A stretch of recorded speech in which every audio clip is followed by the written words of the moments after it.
मी प्रेरणा बोरगे, आवाज महाराष्ट्रामध्ये आपले हार्दिक स्वागत. पाहुयात आजच्या ठळक बातम्या.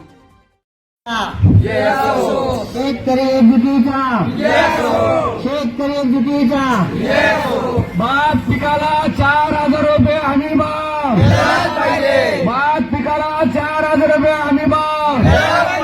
भात शेतीची कामे रोजगार हमी मार्फत भात शेतीची कामे रोजगार हमी मार्फत भात खरेदी केंद्र सुरू भात खरेदी केंद्र सुरू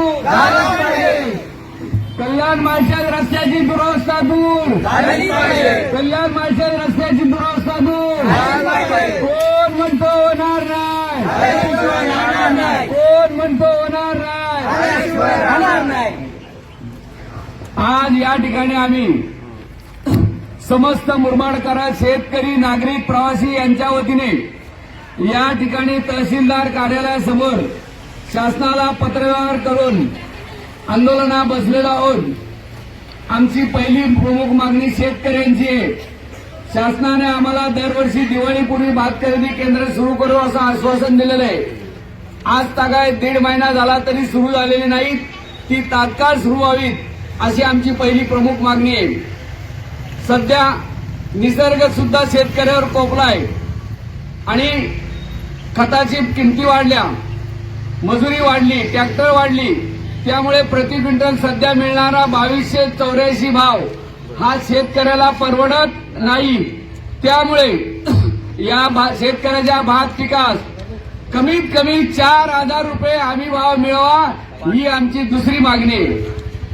तिसरी मागणी अशी आहे की जो शेतकरी त्याच्या शेतावर काम करतो त्याचं नाव रोजगार हमीत नोंदवून दररोज त्याला त्याच्या शेतावर काम केलेली मजुरी मिळाली पाहिजे.